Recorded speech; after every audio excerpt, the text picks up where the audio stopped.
자, 우리가 이 올 2023년 봉학기에 소선지서, 예, 정말 교회에서 별로 이렇게 하나하나 다루기가 어려운 부분이에요. 대선지서는 그래도 뭐 이사야서, 에레미야, 또 다니엘서 이런 건 뭐 많이들 중간중간에 전체는 못해도 물론 이제 에스겔서 같은 거는 조금 또 어렵죠. 그러나 소선지서는 제가 보기에는 요나서나 하박국도 좀 해요. 학계도 좀 하고 말라기도 어쩌다 한번 하지만 그렇게 많이 여러분들이 만나지지 않는 본문이 대부분이에요. 그래서 이 소선지서 12권을 읽고 나시면은 과연 우리가 그 예언서에 대한 생각이 어떻게 달라질까? 와, 하나님은 심판자시네. 아이고, 머니나. 하나님은 심판자시네. 그 심판자 하나님이심을 이제 우리가 이제 섬찟하게 알게 되죠. 그 심판자이신 그 하나님.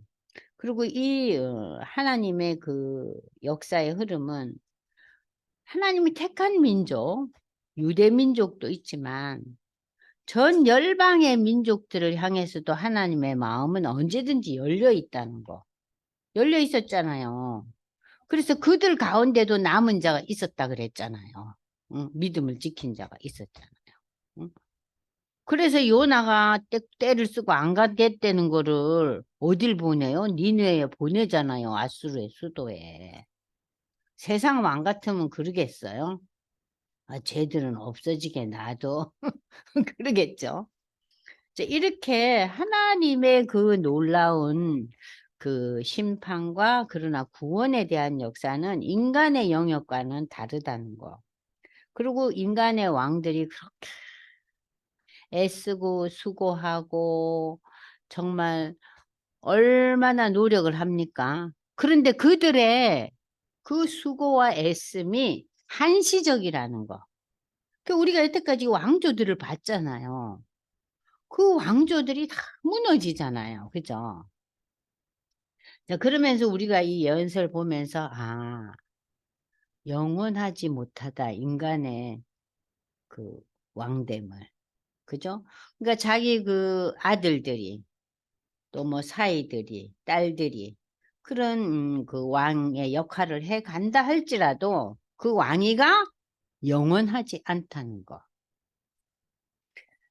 그래서 우리는 이제 그 소선지서 12권 가운데 호세아, 요엘, 아모스, 다 이스라엘 북왕국의 그 멸망에 대한 거. 그죠? 북왕국. 북왕국 여러분 잘 아시잖아요. 솔로몬의 신하였던 여로보암이 세운 왕이고 열 지파가 뭉쳐서 된 나라잖아요.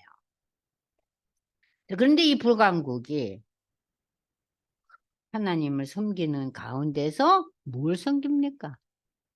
예? 우상을 섬기잖아요. 응? 황금 송아지를 만들고 거기 플러스 또 응?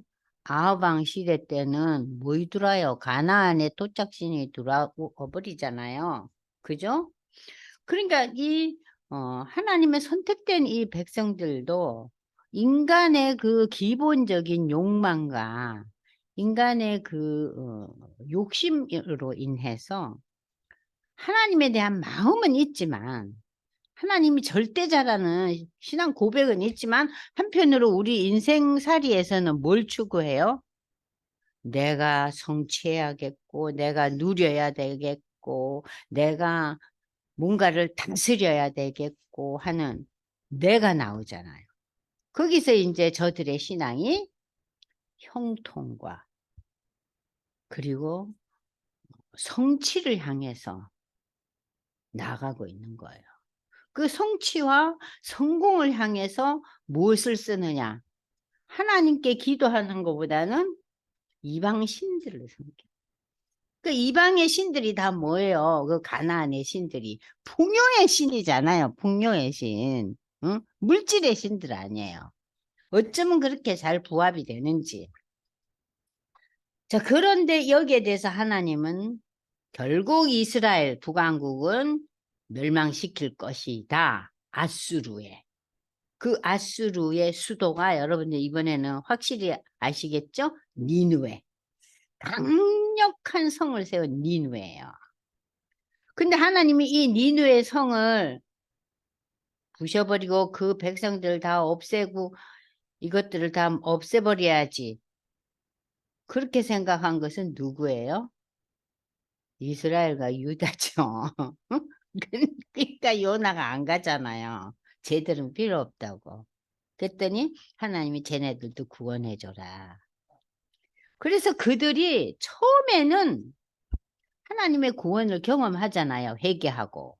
그게 여러분들 또 우리가 읽었던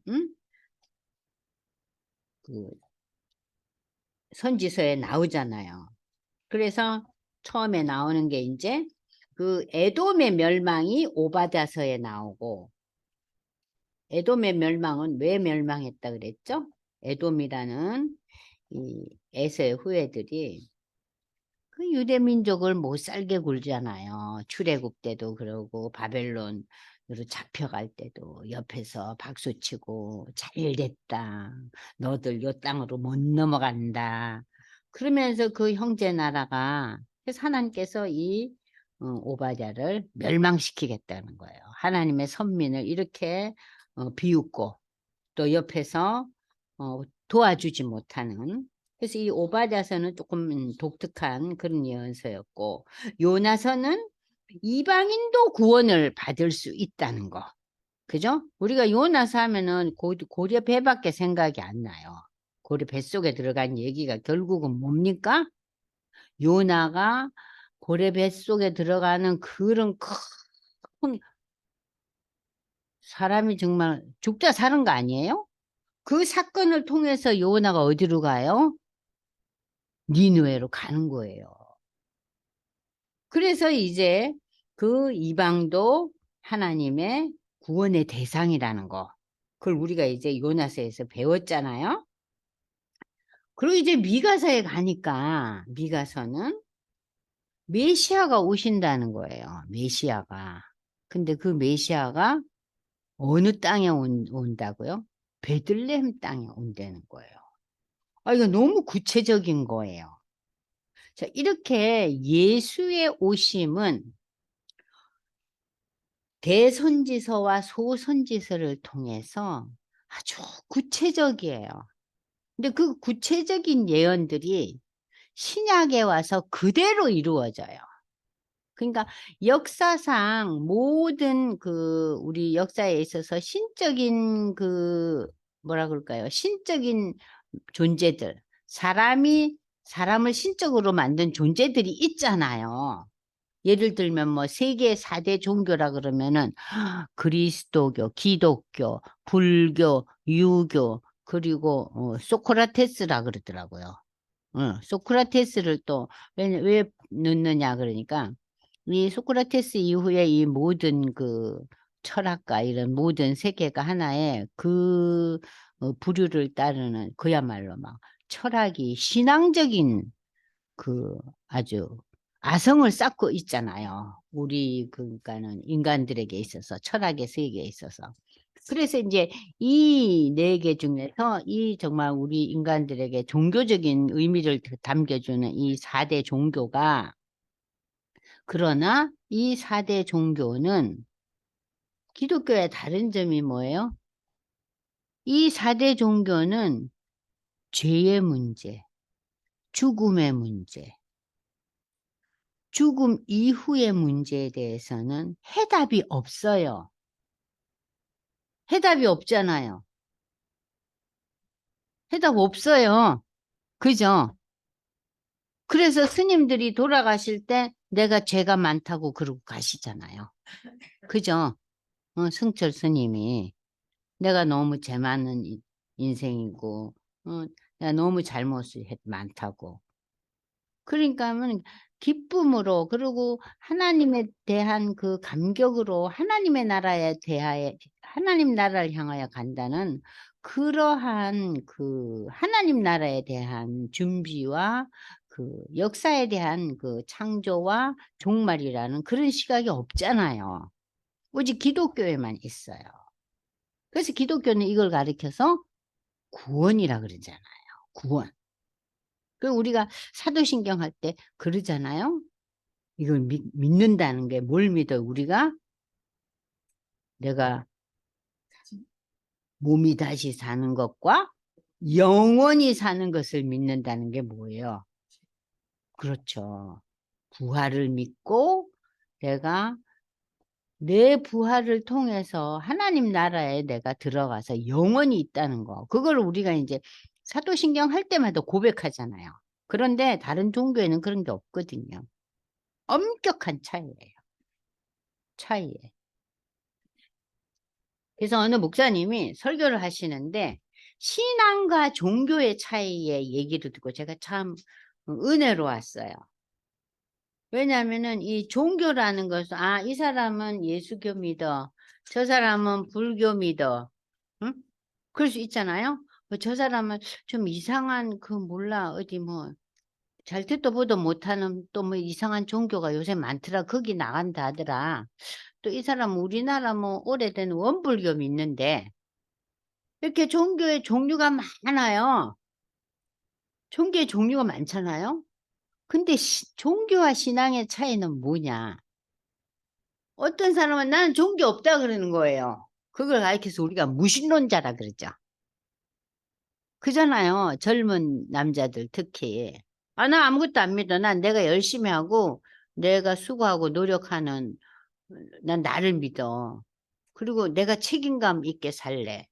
그러니까 자기가 소신껏 산다. 자기가 수고한다. 내가 애쓴다. 나를 믿는다는 거예요. 응? 그러니까는 이 사람 무신론자잖아요. 그렇게 되면은 종교를 가진 자와 안 가진 자로 구별할 수 있죠. 그러나 신앙은 다 있다는 거예요. 왜 신앙이 있냐? 자, 보세요. 그 무신론자는 누구를 믿어요? 자기, 나의 수고, 나의 성실. 응? 내가 얼마나 진지한 인간이냐. 내가 언제 사람들하고 이렇게 이상하게 엮여가지고 추접을 뜨는 거 봤어? 난 정말 성실하고 진지한 사람이야. 그게 자기의 신앙이에요. 자기의 신앙이에요. 또 어떤 분은 예술의 세계. 나는 이 음악을 하면서 여기에 빠져들면은 모든 것을 생각하네. 여기에서 나는 기쁨도 누리고 사랑도 누리고 즐거움도 누리고 그 예술의 세계에 빠지는 거야. 또 그림을 그린다든지 글을 쓴다든지 그잖아요. 또 어떤 선생님들은 자기 그 학생들을 가르치는데 혼신의 힘을 다해요. 내 인생은 이 아이들이 이렇게 제대로 키우는 거다. 그럼 그게 일종의 신앙의 경지예요. 그걸 깊이 하면. 근데 많은 사람들이 그런 그 인간적인 수고와 노력에 의한 깊은 경지에 가면은 다들요, 이런 얘기라. 그래, 했더만은 남는 게 없어, 허무해. 그런데요. 그런 얘기 많이 들으셨죠? 그러니까 우리가, 어, 그 열심을 내고 수고하고 애쓰는 그것이 우리의 종착점은 하나님이다 하는 그 기독교 신앙과 접목이 되지 않으면은 허무해지는 거예요. 허무해지는 거예요. 그러니까 여러분들이 종교와 신앙이라는 두 이 팩터에 대해서 생각할 수 있어야 돼요. 그래서 내가 믿는 예수는 이게 정말 기독교가 종교인데 나는 이것을 신앙으로 받아들이는데 이 기독교 종교를 신앙으로 받아들이는 내가 어떻게 예수를 믿느냐? 절에 다니거나 다른 무슨 이상한 데 가서 뭐 절하고 돈 내고 막 이러면서 빌잖아요. 응? 자신의 소원을 빌잖아요. 근데 교회에 나와서도 자신의 부르짖음, 자신의 필요를 위해서 부르짖을 수도 있고 하나님을 찾을 수도 있지만 그 신앙의 칼라가 거기에만 온통 빠져 있다면은 기독교 신앙을 잘못 받아들이는 거죠. 예? 기독교 신앙은 우리의 잘 먹고 잘 삶에 있지 않잖아요. 제가 늘 얘기하잖아요. 성공과 성취에 있지 않다는 거. 성공과 성취에 있다면 기독교가 거기에 다 연결이 돼 있다면은 기독교 신앙을 믿는 게 너무 쉬워요. 기독교 이코르 성공이니까. 근데 얼마나 고난이 많아요. 자, 이러한 상황 속에서 이 선지자들이 나타나서 사람들이 일이 잘 되고 잘 풀릴 때는 어때요? 하나님한테 가기보다는 어디를 가요? 응? 우상에 가는 거예요. 왜냐? 우상은 물질을 중심하고 물질의 풍성에 대한 마음들을 또다겨주거든요. 그 우상의 제사가 그렇잖아요. 응? 하나님에 대한 제사는 뭐예요? 우리의 죄에 대한 제사 아니에요. 시작부터가 달라요. 그죠? 우상 제사 드릴 때 여러분, 내 죄가 이리 많습니다. 그래서 제가 이렇게 이 우상한테 이 제물을 드립니다. 그러지 않거든요. 우상한테 드리는 제물은요, 거의 대부분이 뭐예요? 이번에 우리가 회사를 이제 옮깁니다. 새로 옮기는 이 회사에도 이 신이 함께해서 복을 달라. 사고가 없게 해달라. 종업원들이 한마음 되게 해달라. 그런 거 아니에요. 내 복채를 놓고. 그죠? 근데 그거를 사람들이요, 학식이 높은 사람이나 학식이 낮은 사람이나 별 차이가 없어요. 그 바람에는. 그거 뭐냐. 인간은 아무리 윤리와 도덕적으로 준비되어 있고 열심히 배운 자라 할지라도 그 성취에 대한 마음은 거의 다 비슷하니까. 그죠? 자, 그래서 이 선지서를 읽어보면 우리가 요즘 계속해서 읽고 있잖아요. 짧은 선지서를 보면서, 이야, 하나님은 어찌돼서 이렇게 심판을 하시고, 심판 가운데서도 긍휼을 주셔서 또 회복을 하시고, 야, 참, 하나님은 주었다 뺏었다 하시나? 그런 생각도 들 판이에요. 자, 그래서 이제 이 요나를 통해서도 하나님은 이방에 대한 구원을 예언하시고, 미가를 통해서 메시아가 구체적으로 역사에 꼭 올 거야. 지명까지 가르쳐 주셔요. 자, 그럼 이 하박국은 특별한 선지서로서 믿음에 대한 이야기가 조금 다르죠? 내용이. 그래서 제가 지난번에 우리가 하박국을 조금 공부했잖아요. 그 하박국이 이제 그 선지자로 이 부름을 받은 이 상황은 이 하박국의 그 여러 가지 그 이야기 중에서 가장 중요한 내용은 하박국은 딴 그 지금까지의 선지자하고 달리 하나님한테 질문을 던져요. 근데 이 하박국의 질문은 난 못 믿겠어요. 설명 좀 해봐요. 이런 질문이 아니에요. 하박국은 전 하나님을 믿습니다. 하나님의 역사를 저는 절대적으로 받아들입니다. 그런데 제가 잘 몰라가지고 이런 궁금증이 있어요. 왜 하나님 의로운 자들이 고난을 받고 사악한 것들이 잘 먹고 잘 살아요? 하나님이 심판자신데 이거 불공평한 거 아니에요? 그게 참 의문이 가네요. 그리고 또 이 두 번째 질문은 아니 우리를 훈련하시려고 심판하시는 자가 하나님 우리의 대적이잖아요. 아니 그렇게 사악한 대적이 왜 우리를 향한 심판의 도구로 하나님 삼으셨어요? 우리는 그게 너무 납득이 안 갑니다. 그러니까 나를 하나님이 야단치시려고요. 야단치시려고 내가 제일 껄끄러워하고 별로 보고 싶지 않은 친구가 나를 달달 볶아요. 그럼 내 마음이 더 괴롭죠. 아니 저것이 왜 저러냐. 그래서 첫 번째 질문은 왜 하나님은 의로운 자들이 고난을 받습니까? 왜 사악한 자들은 번영합니까?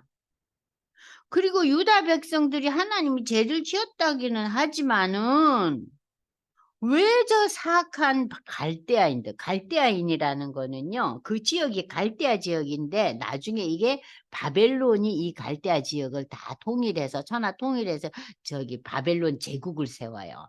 그러니까 이제 갈대안이라는 것은 그냥 바벨론을 통칭하면 돼요. 저 사악한 바벨론인들을 바벨론 제국이 왜 우리를 망치게 하는 멸망시키게 하는 징계의 도구를 합니까? 하박국의 이런 질문은 불평을 하거나 불신하거나 그런 의도에서 나온 게 아니에요. 너무너무 하박국은 이 부분에 대해서 아주 알고 싶었어요. 그래서 이 질문에 대해서 하나님이 이제 답을 주셔요. 이 답을 주신다고요. 자, 그래서 이제 우리가 그거를 한번 읽어볼 거예요. 지난번에 저희가 1장은 읽었나요? 1장 읽었죠? 장권사님 1장 읽었어요? 프린트만 했어요. 그럼 1장은 제가 띄어가면서 여호와여 내가 부르짖어도 주께서 듣지 아니하시니 어느 때까지일까? 내가 강포로 말미암아 외쳐도 주께서 구원치 아니하시나이다. 이 강포라는 단어는요. 힘센 자들이, 지도자들이, 귀족들이 그야말로 아랫사람에게 일방적으로 착취하는 거예요. 그러니까 이런 착취는 뭐예요? 그 아랫사람이 별 잘못이 없대도 지가 기분이 나쁘면 다 엎어버리고 그 사람이 좀 잘못해도 지가 기분이 좋으면 모든 게 다 두리뭉실해지고 이 지멋대로 구는 거예요. 어찌하여 내가 죄악을 보게 하고 패역을 눈으로 보게 하시나이까. 자, 이 하박국 시대는 그 역사적으로 이제 요시야 왕이 죽고 난 뒤에 이제 유대 나라가 요시야의 그 자녀들 있죠. 그죠? 여호아스, 여호야긴, 그리고 시드기야. 이 네 사람의 손자와 아들이 23년에 걸쳐서 잡혀먹는 거 아니에요. 바벨론에게. 수십 년 동안. 응? 근데 이 수십 년 동안 들쑥날쑥거리면서 바벨론에게 짓밟히는 과정이 나오는데 우리가 상식적인 머리로는 생각하기에 바벨론은 그 당시 세계를 제패한 나라예요. 그러면 이 조그마한 유대 나라를 한 달 만에도 다 걷어갈 수 있어요. 그런데 1차, 2차, 3차에 걸쳐서 줬다 뺐었다 하면서 3차에 걸쳐서 노예로 잡혀간단 말이에요. 그러니까 이러한 역사를 보면서 우리는 참 하나님 묘하시다. 왜 이렇게 남유다 왕국을 이렇게 짓밟으신가? 그리고 그 잡혀간 사람들은 일반 대중들은 없었죠. 그죠? 귀족들과 특별한 그 장인들, 예술인들, 응? 그런 사람들이란 말이에요. 그러니까는 그 유대 민족 중에서 특별한 사람들을 다 데리고 간 거예요. 그래갖고 그 사람네들을 다 바벨론화 시키려고 그런 거죠. 바벨론화 시키려고요. 자, 그런데 이 시대에 이 유대가 얼마나 죄악이 팽배했느냐. 죄악을 보게 했고 패역을 눈으로 봤는데 겁탈, 강포, 변론, 분쟁. 왜 이렇게 됐을까요? 유다 왕국이. 율법이 해이하고 정의가 전혀 시행되지 못했다. 이것은 유대 백성들에게 가장 중요한 것이 뭐였어요? 율법이었잖아요. 그런데 이 율법이 소용짐을, 아니 율법이 별로 의미가 없어졌어요. 그러니까 이 나라의 모든 질서와 법적인 것이 완전히 땅으로 가라앉았다는 얘기예요. 여호와께서 이르시되 너희는 여러 나라를 보고 또 보고 놀라고 또 놀라지. 너희의 생전에 내가 한 가지 일을 행할 것이라. 누가 너희에게 말할지라도 너희가 믿지 아니하리라. 보라, 내가 사납고 성급한 백성 곧 땅이 넓은 곳으로 다니고 자기 소유가 아닌 거처들을 점령하는 갈대아 사람. 갈대아가 누구라 그랬어요? 바벨론. 자, 이 바벨론 사람들은 사납고 성급하고 땅이 넓은 곳으로 가서 지금 세계를 지금 자기 소유로 만들고 있는 이 특별한 사람이 일어나가지고 너희를 다 엎은다는 얘기예요. 그들은 두렵고 무섭고 당당하고 위험이 자기들에게 나와. 군마가요, 표범보다 빠르다는 건 뭐예요? 얼마나 군사력이 대단했나. 응? 그리고 저녁 이리보다 사납고 마병은 먼 곳에서부터 빨리 달려오는 마병이라. 마치 먹이를 움키려는 독수리의 나라. 그러니까 이 바벨론의 지금 군사력이 지금 어떻다는 거예요. 뭐 이거는 뭐 유대 땅에 들어오면 그날로 다 유대는 엎어지는 거예요. 그런데 23년 동안 집어먹었랬다 또 갔다. 또 왔다가 또 가고 또 왔다가 또. 그러니까 이게 뭐예요? 그야말로 사람을 짓이기는 거예요. 짓이기는 거예요. 그래서 이 바벨론 포로의 70년의 역사가 있어요. 우리가 일본에 그 예속된 게 36년이잖아요. 이 36년의 역사가 우리 역사에 있어서 얼마나 큰 의미가 있어요, 지금. 여러 가지. 부정적인, 긍정적인, 그죠? 그렇잖아요. 아직도 그거 뭐 제대로 그게 우리에게 가르쳐 주고 있지 않잖아요. 응? 일본의 36년 통치가 우리나라에 어떤 부정적인 문제를 일으켰고 어떤 긍정적인 의미를 줬는가? 그건 사실 우리가 제대로 파악해야죠. 무조건 일본을 과이표를 할 게 아니라, 물론 뭐 일본이 추접은 많이 떨었죠. 그 명성황후 시해 사건 같은 거 보면은 참 세계 역사에 유례가 없는 그런 일도 있었지만 어쨌든 그 제대로 해야죠.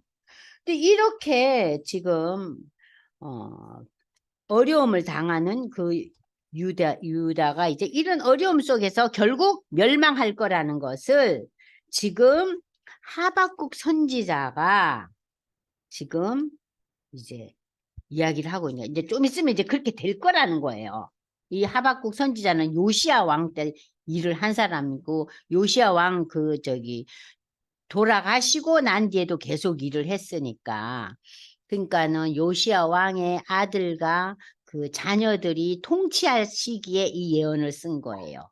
그러니까 나라가 지금 풍전등화죠. 그죠? 그러니까 1차, 2차, 3차를 겪은 거예요. 이 지금 하박국이. 그러니까 하박국의 그 상황은요, 굉장히 어려운 상황이었어요. 응? 그 요시야 왕이라는 왕은 굉장히 그 사람이 종교 개혁을 하고 다시 하나님 앞으로 돌아가야 된다 그러고 말씀을 읽어야 된다 그러고 굉장히 아주 그 적극적이고 믿음이 좋은 왕이었잖아요. 근데 이 왕이 죽고 난 뒤에 이제 네 사람이 왕이 들쑥날쑥하면서 멸망하는 거 아니에요? 그러니까 그 시대에 이 하박국이 이 글을 쓴 거예요.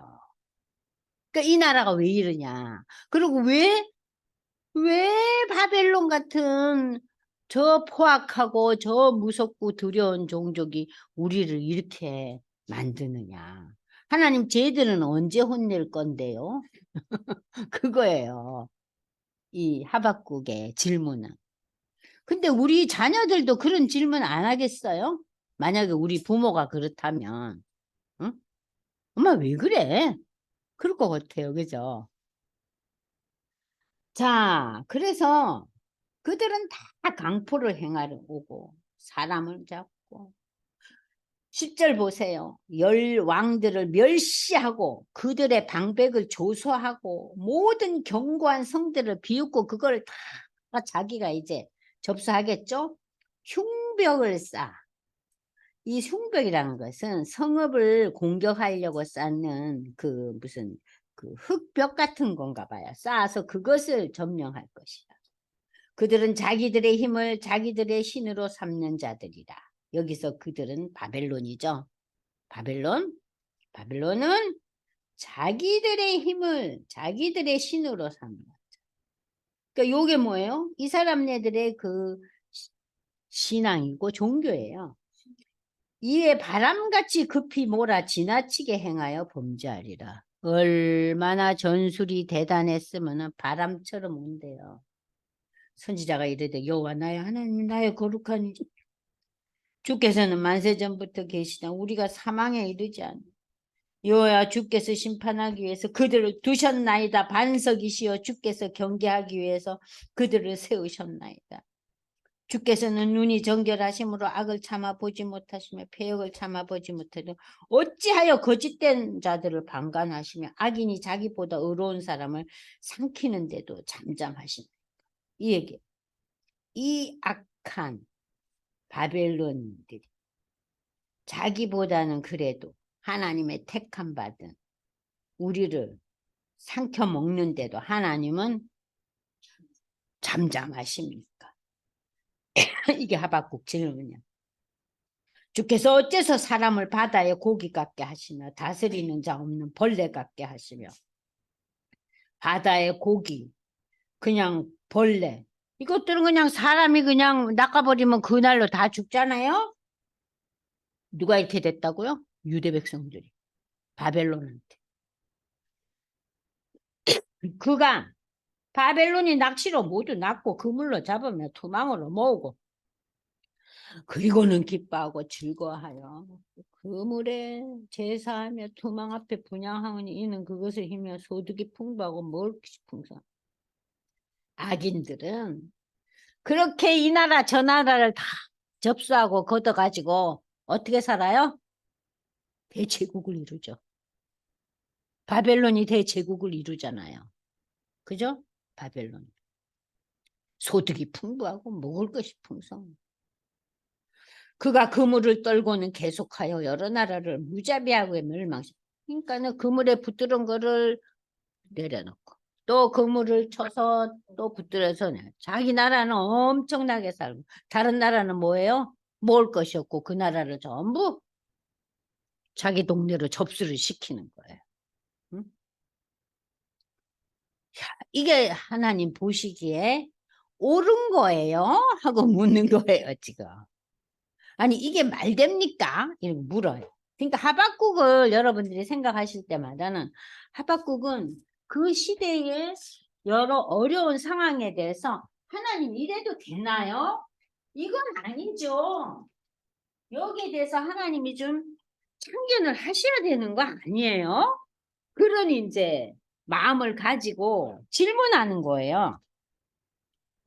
근데 사실 신앙을 가진 사람으로서 하나님한테 이런데요. 이래가지고 어찌 살겠어? 하나님 어떻게 하면 좋겠어요? 하고 물어보고 그래서 저는 하나님을 믿으니까 묻습니다 하는 태도나 아니면 그냥 아예 아휴, 하나님 이거 뭐고 뭐 이래갖고 살겠나? 아마 다 냅두자. 이거하고는 다르잖아요. 그러니까는 이 하박국에 대한 하나님의 마음이 굉장히 좋은 거예요. 그러니까 우리도 아이들이 엄마 어떻게 하면서 아니 내가 공부를 50명 중에서 40등밖에 못했어 하면서 지가 눈물 짜고 오면 엄마들이 어때요? 그래 이렇게 좀 해볼까 저렇게 좀 해볼까 하잖아요. 근데 이 40등 한 애들이 뭐 더 안 하네. 그냥 포기하고 더 안 하네 하면 이제 그때 엄마들이 열이 받죠. 근데 이 하박국은 결코 포기하지 않고 하나님 제가 이거 생각해 너무 속상합니다. 어떻게 좀 해보세요 하는 거예요. 그러니까 하나님에 대한 열망이 있는 거죠. 불평이라기보다는 이것은 하나님에 대한 기대와 열망이 담긴 질문들이에요. 자, 그러면서 자, 만세전부터 계신 하나님, 주께서 심판하려고 그들을 두셨나이다. 반석이죠. 주께서 경계하게 그들을 세우셔. 주께서 눈이 정결하고 악을 참아 보지 못하고 패역을 참아 보지 못하는 어째 거짓된다를 방관하시고 악인이 자기보다 의로운 사람을 삼키는데 잠잠하시나이까. 주께서 어찌하여 사람을 바다에 고기 같게 이렇게 그야말로 다 잡혀 먹게 합니까? 그물에. 저들의 멸망시키는 것이 옳습니까? 다 이제 2장입니다. 여기에 대해서 하나님의 응답입니다. 내가 내 파수하는 곳에 서며 성루에 서리니 그가 내가 무엇이라 말씀하실지 기다리고 바라보며 나의 질문에 대하여 어떻게 대답하는지 보리라 하였더니 여호와께서 내게 대답하여 이르시되 이 묵시를 기록하여 판에 명백히 새기되 달려가면서 읽을 수 있게 하라. 나한테 받은 예언의 말씀, 묵시의 내용을 분명하게 기록해 놓으라는 거예요. 그래서 이 기록을 유다의 백성들이 읽도록 하라. 그렇게 명령을 내렸어요.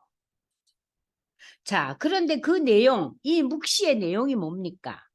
첫 번째, 이 묵시는요, 하나님이 정하신 때가 있다는 거예요. 하나님의 때가 있다는 거예요. 자, 그 종말이, 여기서 종말 심판이죠. 심판은 금세 올 거야. 속히 올 거야. 하나님의 때가 있고 그 결과가 빨리 닿겠고 그것은 결코 거짓되지 아니하리라. 비록 너희들 생각에는 아유 시간 엄청 걸리네. 왜 이리 안 와? 왜 이리 안 와? 더디 온다고 생각될지라도 너희는 기다리라. 결코 지체되지 않고 반드시 응하리라. 이 얘기는 뭡니까? 하나님의 그 심판의 그 내용이 때가 되면 온다. 두 번째, 속히 온다. 세 번째, 반드시 그 결과가 역사 속에서 성취된다. 그래서 우리는 그 역사를 지난 이후에 이 내용을 공부하잖아요. 그 역사가 언제 왔어요? BC 586년에 왔잖아요. 그죠? 바벨론이 다 둘러 엎어 이 유다가 다 둘러 엎어지고 바벨론은 어디에 엎어집니까? 페르시아에 둘러 엎어지잖아요. 그러니까 역사에서 볼 때 모든 게 하나님의 정한 순서에 의해서 하나하나 이루어져요. 그러니까 이 묵시는 뭐냐? 심판의 그 내용이 묵시잖아요. 그죠? 하나님의 심판의 내용을 묵시라 그랬는데 이 묵시는 뭡니까? 때가 있다. 때가 있다. 하나님의 때. 내 때가 아니에요. 하나님의 때가 있다. 그리고 속히 온다. 결코 지체되지 않고 반드시 우리 인류의 역사 안에서 성취된다. 이해되셨죠? 왜 그러냐? 이스라엘의 마음이 교만하고 그 속에 정직하지 못해서 이런 엄청난 일이 벌어졌다 이거예요. 유다 백성들이 교만을 떨어서 그러나 의인은 그의 믿음으로 말미암아 살리라. 이 유명한 믿음으로 말미암아 살리라는 게 나온다는데 여기서 이 믿음이라는 게 뭐예요? 이 묵시의 내용을 다 받아들이는 거죠. 그게 믿음이죠. 그럼 이 묵시의 내용이요. 우리 눈에 보여요? 앞으로 되어질 일도 있잖아요. 안 보이죠? 그것을 이 예언자 선지자의 말씀을 믿는 거예요. 아, 하나님께서 이러한 말씀을 주셨구나. 그래서 그 하나님의 자녀 의인들은 하나님의 자녀 의인, 남은 자, 다 똑같은 얘기예요. 말 되죠? 의인, 남은 자, 하나님의 백성, 하나님의 자녀, 저들은 그 묵시의 말씀을 믿고 있기 때문에 오늘의 삶을 살 수 있어요. 두려워하지 않고, 겁내지 않고, 비록 우리가 제대로 뭘 먹지도 못하고, 우리나라가 이렇게 엎어져도 하나님의 계획이 있지 않겠느냐. 나는 그 멋진 결과를 내가 이 땅에서 못 보고 간다 해도 나는 뭐 하늘나라 가서 보지 뭐. 그죠? 제가 늘 그 얘기를 가끔 해요. 우리 아들한테 잘 얘기해요. 아, 그래, 네가 마음 잡고 잘 되는 거. 뭐 내가 살아생전 보는 게 좋지, 물론. 근데 좀 보면 안 되겠냐. 그랬더니 우리 아들이. 엄마 떠나고 난 뒤에 보면은 하늘나라 가면 더 잘 보일 거야.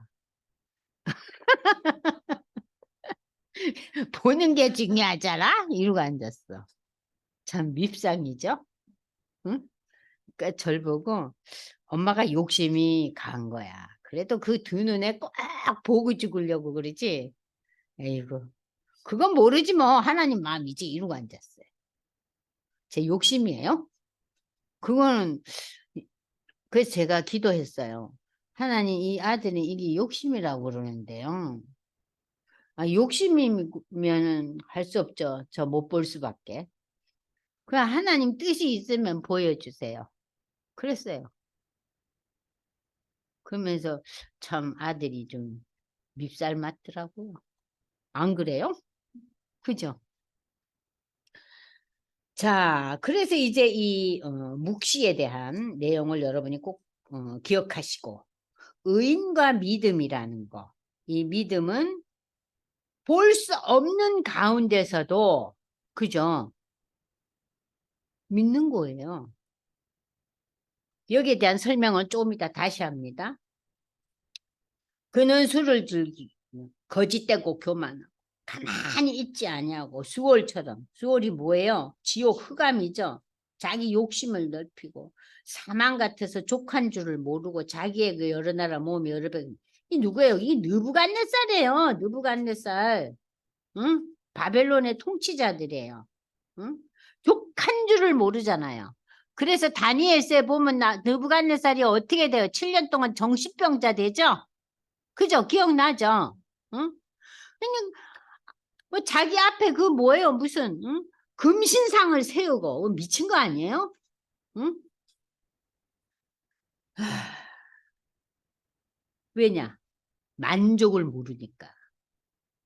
무리가 다 속담으로 그를 평론하며 조롱하는 시로 풍자하지 않았느냐. 곧 이르기를. 자기 소유 아닌 것을 모으는 자여 언제까지 이르겠느냐. 볼모 잡은 것으로 무겁게 짐진 자. 지 거 아닌 거를 모으는 거는 뭐야? 남의 거 뺏는 거 아니에요? 남의 나라 다 접수해서 뺏어가고. 이렇게 노략질을 하지만 내가 여러 나라를 노략하였으므로 그 모든 민족의 남은 자가 결국 너를 노략하리니 너는 또 누구에게 노략당할 것이다. 그 얘기입니다. 예? 그래서 결국 이 느부갓네살이 그 자기 아들 손자 떼어서 또 다 엎어지잖아요. 고레스한테 엎어지잖아요. 다 엎어져요. 응? 그래서 자기 집을 위하여 부당한 이익을 취하려고 하는 자기를 위해서 부당한 이익을 취하는 자는 하나님의 화를 심판을 피할 수가 없다. 네가 많은 민족을 멸한 것이 내 집에 욕을 부르고 내 영혼의 죄를 범하게 되는 것이도다. 그러니까 인간이 많은 것을 탐내고 그것을 갖기 위해서 정말 발악하는 요즘 저 소련 보세요. 왜 우크라이나에 다 저렇게 난리 법석을 떨어가지고 세계가 지금 요동을 치고 그래서 저는 아니 소련이 멀쩡한 나라가 뭐 어쩌자고 저러나 어? 다시 공산주의에서 다시 돌아온다 싶더니 다시 되돌아가고 있잖아요. 지금 또. 그저 전제주의 국가로. 중국도 그러고. 담에서 돌이 부러지고 집에서 들보가 응답하죠. 이건 뭐예요? 담에서 돌이 부르냐. 담이 쌓여서 돌담을 쳐면 돌이 들렁들렁해요. 들보가 막 움직여. 이건 뭐야? 둘 엎어지는 거예요. 멸망한다는. 피로 성읍을 건설하여 불의로 성을 건축하는 거예요. 그러니까 이 느부갓네살 바벨론은요. 이 나라 저 나라 민족에 가가지고 전쟁을 일으켜가지고 성읍을 다 둘러엎고 그 중에 하나 둘러엎어진 게 예루살렘에 들어와서도 다 둘러엎었잖아요. 다 둘러엎었잖아요. 그래서 예루살렘 성전이 불탔잖아요. 불탔잖아요. 민족들이 불탈 것으로 수고하는 것과 나라들이 헛된 일로 피곤하게 되는 것이 만군의 여호와께로 한다. 여러분 13절을 한번 천천히 읽어보세요. 민족들은 결국 불탈 것으로 수고를 한다. 욕심을 내가지고 그 수고는 헛된 일이 돼서 저들의 인생을 피곤하게 한다. 이걸 누가 했다고? 하나님이 그렇게 만들었대요. 인간은 불에 타고 없어질 것에 욕심 부리고 수고하고 헛된 일로 피곤을 도모하는데 이것이 허사가 되게끔 누가 개입을 하세요? 하나님이. 하나님 그 꼴 못 보신다. 이는 물이 바다를 덮은 같이 여호와의 영광을 인정하는 것이 세상에 가득함이라. 그러니까 이 물이라는 것은요. 하나님의 역사가 인간의 바다를 다 덮어버려요. 그러니까 우리가 그렇게 아름답다고 생각하는 이 바다. 우리가 얼마나 바다 건너 섬에 놀러 가고 그러지 않아요? 휴가 가고. 그런데 이 바다를 하나님의 물이 덮어버리면 뭐가 돼요? 아무것도 없지 뭐. 여기서 여러분들이 물과 바다를 구별을 하셔야 돼요. 자, 홍수 났을 때, 노아의 홍수 났을 때, 그때 바다가 없었겠어요? 있었겠어요? 있었지, 당연. 땅도 있고 바다도 있었는데. 하나님이 물을 때려 부었잖아요. 그랬더니 땅이고 바다고 다 없어졌지. 그죠? 땅도 바다도 다 없어졌잖아요. 근데 종말에도 그럴 거예요. 이 땅에 존재하는 모든 땅과 바다는 다 사라져요. 전혀 새로운 세상이에요. 자, 그래서 이제 여기 쭉 읽어보시면 중간에 보시면 18절 여기에 저게 나와요. 새긴 우상은 그 새겨 만든 자에게 무엇이 유익하겠냐? 내가 부어 만든 우상은 거짓 우상이라. 만든 자가 이 말하지 못하는 우상을 의지하니 무엇이 유익하겠느냐? 여러분들 그 우상 딴지들이요. 말하지 못한다는 것은 거기에는 생명이 없다는 거죠. 우상은 생명이 없잖아요. 우상은 어떻게 보면 우리의 예술의 작품일 수는 있어요. 그죠? 멋지게 만들어 놓은. 그러나 여기에는 생명이 없는데 그게 우리 인생에 뭐가 유익하겠느냐. 그것이 어떤 힘을 발휘해서 우리 삶에 연결을 지우겠느냐. 이거예요. 나무에게 깨라 하며 말하지 못하는 돌에게 일어나라 하는 자. 그러니까 이건 뭐예요? 우상을 보고 절하고 우상아 복 달라 하는 거. 이런 행위들. 자, 그것이 우리에게 인생의 교훈을 베풀 수 있겠느냐? 금과 은으로 입힌 것인데 그 속에는 생기가 없다. 오직 여호와는 성전에 계시니 온 땅은 그 앞에서 잠잠할지니라. 여기서 성전이라는 것은 템플의 의미가 아니에요. 여기에서 성전은 하나님의 임재를 상징하는 거예요. 오직 하나님은 하나님의 임재 가운데 계시니 온 인류와 온 땅은 그 하나님의 임재 앞에서 엎드러지라 그거예요. 하나님의 임재 앞에서 너희는 잭소리도 말라. 그래갖고 이제 3절에 가서 1장 2절에서 이제 이 하박국의 이러한 부르짖음, 하나님 왜 이래야 됩니까? 왜 쟤들은 잘 삽니까? 왜 저 악한 것들이 우리를 칩니까? 결론이 뭡니까? 그랬더니 하나님께서 그러시잖아요. 자, 때가 있다. 때가 아까 저기 우리 배웠잖아요. 그죠? 묵시. 응? 그때 성취된다 그러잖아요. 그러면서 하나님께서 지금 3절에 이제 하박국이 그 하나님의 그 결론을 지금 제가 다시 2장에 나타난 그 결론을 한번 얘기를 해보겠어요.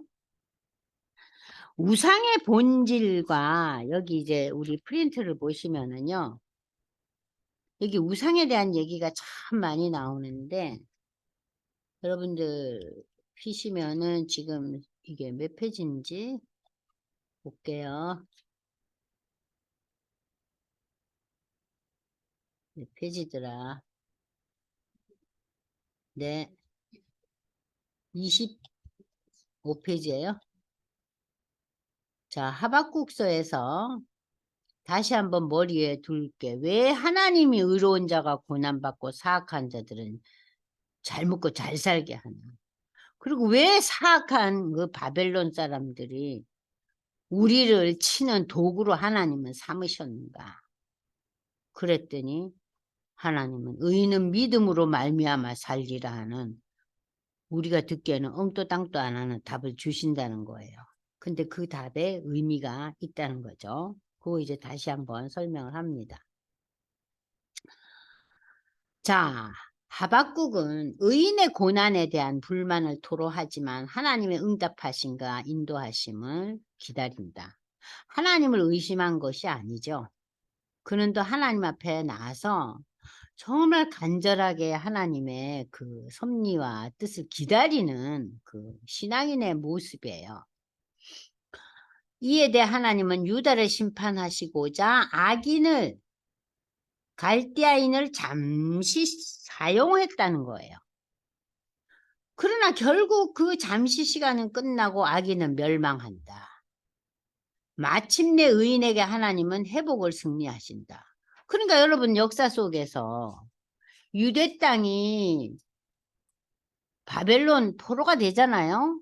그러나 이 바벨론은 고레스에 망하잖아요. 망하면서 이 고레스에 잡혀가 있던 바벨론 포로들은 돌아오잖아요. 그죠? 그러니까 역사는 지금 뭘 얘기해주고 있어요, 우리한테? 하나님의 그 심판을 받아요. 누구에 의해서? 바벨론으로 의해서. 그렇지만 그 바벨론은 그 포악하고 우상을 섬기고 부도덕하고 너무나 잔인한 이 바벨론 사람들은 결국 멸망하잖아요.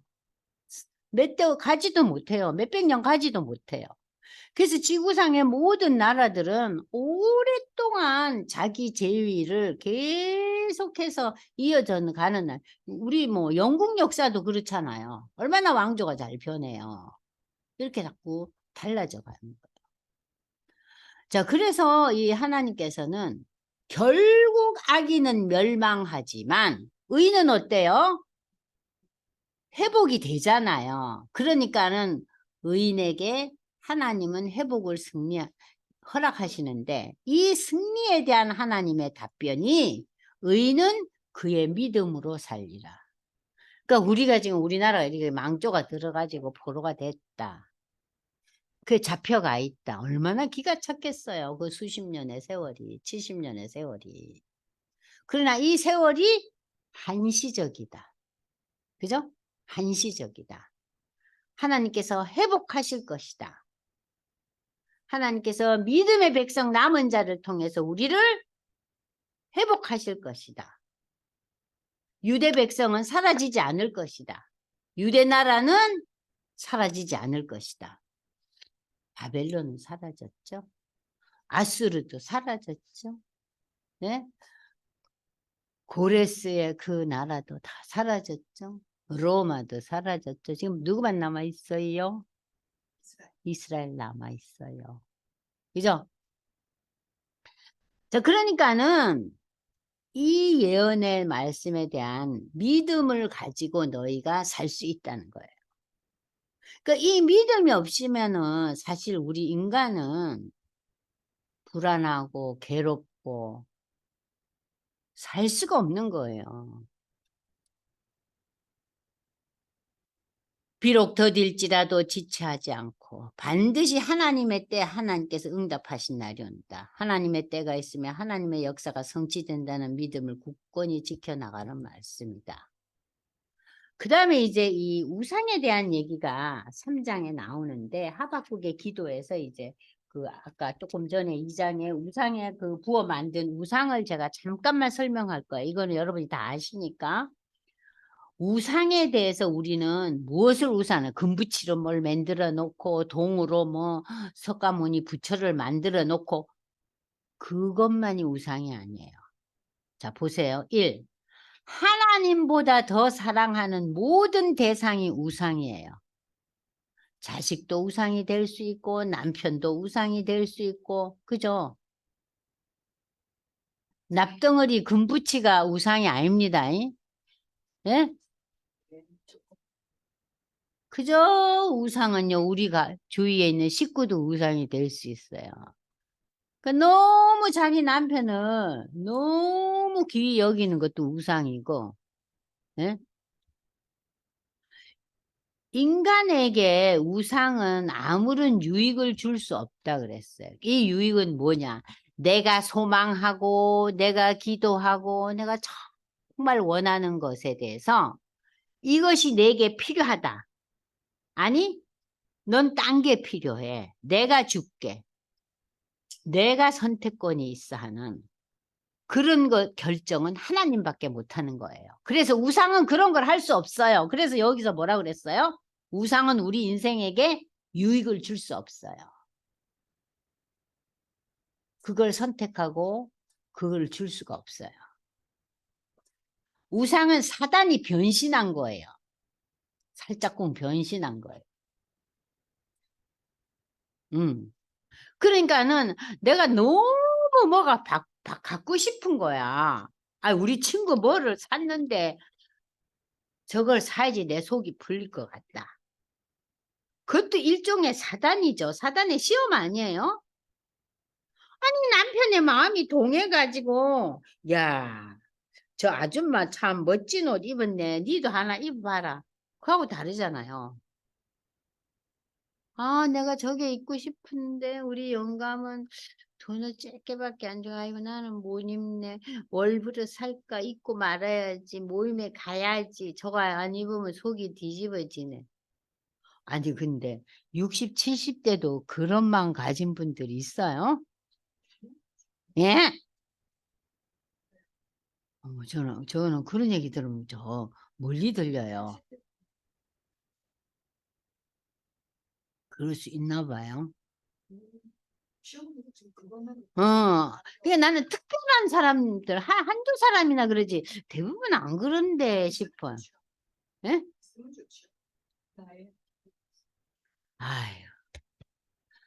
아유, 그러니까 그, 음행, 사치, 이게 모든 게 다, 이게 사단의 역사라는 거예요.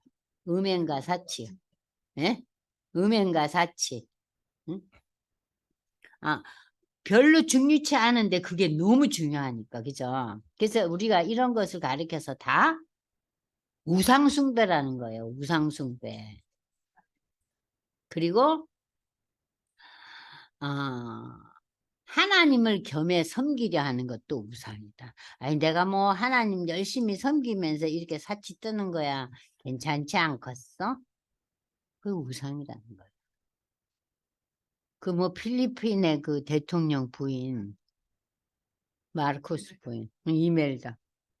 그 양반은 완전히 그 뭐 우상처럼 그 많은 사치품을 온 집에다가 처박고 살지 않았어요.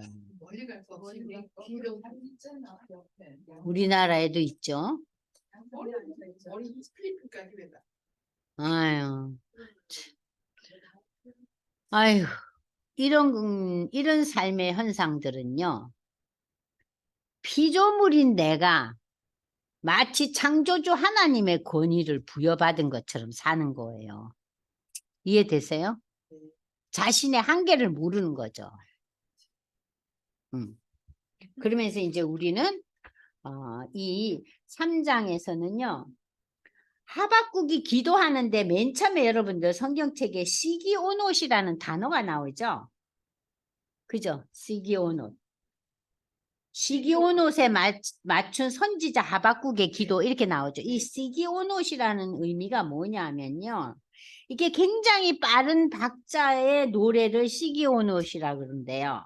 그래서 이 3장에 나타난 하박국의 기도가 일종의 노래 같은 건데 이 기도의 내용이 힘차고 감동이 넘치고 열광적이고 막 박자가 빠르다는 거예요. 그냥 하나님 어떡해요. 한숨 섞인 게 아니라 하나님 나는 이제 모르겠시오. 아이고 내가 이제는 너무 지쳤습니다. 이런 기도가 아니라 이 시기오롯에 맞춘 선지자 하박국의 기도라. 이 얘기는 이 하박국의 기도문은 힘이 넘치고 열광적이고 우리에게 정말 위로와 소망과 열정을 불어넣어주는 그런 내용이라는 거예요. 아시겠죠? 그래서 이 시기오롯에 이렇게 동그라미를 해놓으세요. 우리 보통 이거 그냥 스치고 넘어가잖아요. 무슨 음악적인 저기 얘긴가? 그리고 별로인데 이게 음악 용어이긴 하지만 이 용어가 붙은 것은 빨리 막 열광적인 그런 거. 그러니까 우리 노래 부를 때 보면은 뭐 힘차게 불러라, 뭐 열정적으로 불러라 그런 거예요. 그러니까 지금 여러분들은 3장을 읽을 때 어떻게 해야 되겠어요? 힘차게 열정적으로 내가 부르듯이. 자, 여호와여 내가 주께 대한 소문을 듣고 놀랬습니다. 여호와의 주는 주의 일을 이 수년 내에 부응하게 하소서. 이 수년 내에 나타내소서.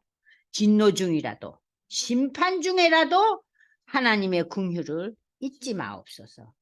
하나님이 대만에서부터 이 대만은 어디를 가리킬까요? 대만은요. 여러분들 그 에돔의 수도가 페트라예요. 페트라 아시죠?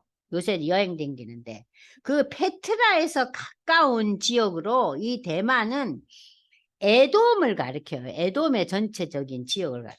그러니까 하나님이 에돔에서부터 오시며 거룩한 자가 바란산에서 온다. 이 바란산이라는 것은 구체적인 그 정확한 위치는 알려지지 않고 있지만 이 본문에서는 하나님의 나타나심을 뜻한대요. 그래서 하나님이 어디서 온다고요?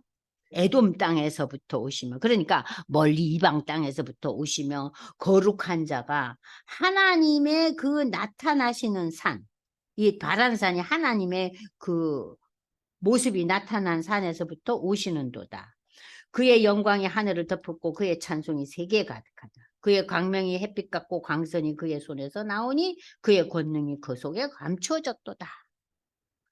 역병이 그 앞에서 행하며 불덩이가 그의 발밑에서 나오는도다.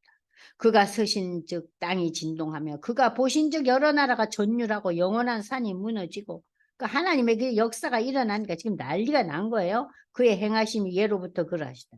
내가 본 즉 구산은 구스예요. 이디오피아 장막이 한난을 당하고 미디안 땅이 희장이 흔들. 그러니까 구스와 미디안이 그 시대에 다 힘 있는 나라들 아니에요? 여호와여 주께서 말 타고 구원의 병거를 모시오니 강들은 분이 여기고 강들은 노여하시니까 바다를 향하여 성내십니다. 주께서 활을 꺼내시고 화살로 바로 쏘셨나이다. 셀라 이것도 이제 그 음악적인 표현이에요.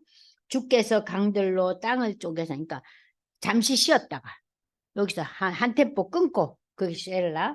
주께서 강들로 땅을 쪼개고 산들이 주를 보고 흔들리고 창수라는 것은요 물이 넘치고 바다가 소리 지르고 손을 높든 날아가는 주의 화살의 빛과 번쩍이는 주의 창의 강체로 말미암아 해와 달이 그 처소에서 멈췄나이다.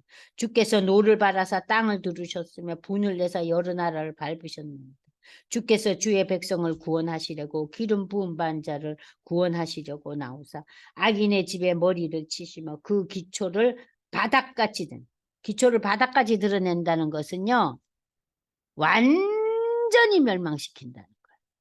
그냥 있는 집만 없앤 게 아니에요. 그 기초까지 다 엎어버렸대. 그들이 해오리, 예, 그들이 해오리 바람처럼 나를 흩트려 한 가만히 가난한 자를 삼키기를 즐거워하나 오직 주께서 그들의 전사의 머리를 그들의 창으로 찌르셨나이다. 주께서 말 타시고 바다고 큰 물의 파도를 밟으셨나이다. 내가 들음으로 내가 그러니까 지금요 그 얘기를 듣고요 이 선지자 하박국은요 내 창자가 흔들렸다. 응? 입술이 흔들렸다. 그러니까 공포에 벌벌 떠는 거예요. 아이고 머니나 아이고 머니나 이 바벨론은 어쩐다 카노. 뭐 우리나라를 이렇게 엎어놓고 이제 그 우리나라를 엎은 바벨론은 더 난리가 났네. 벌벌 떠는 거예요.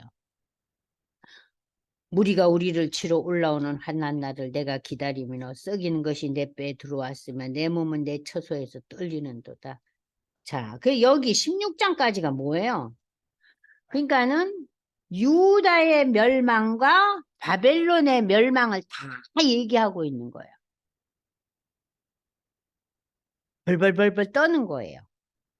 근데 그 멸망의 소식을 듣고 난 뒤에 17절부터 19절까지가 결론이에요.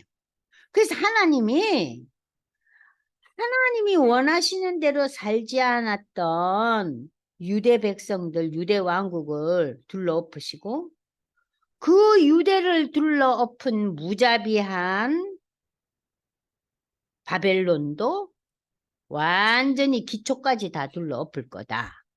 그래 놓고 갑자기 17절부터 딴 얘기가 나와요. 비록 무화과 나무가 무성치 못하고 포도나무에 열매가 없고 감람나무에 소출이 없고 열매 밭에 먹을 거 없고 우리의 양이 없고 외양간에 소가 이건 뭐예요? 이거는 지금요 내가 아무 성공한 게 없어요. 나한테 인생에 열매가 없어요. 응? 내한테 누구한테 뭐 자랑거리가 없어요. 그럼 얼마나 사람이 저조하고 힘이 없고 디프레스가 돼요? 우리 인생이. 자식들은 공부 못해, 남편은 병들어, 사업은 망해.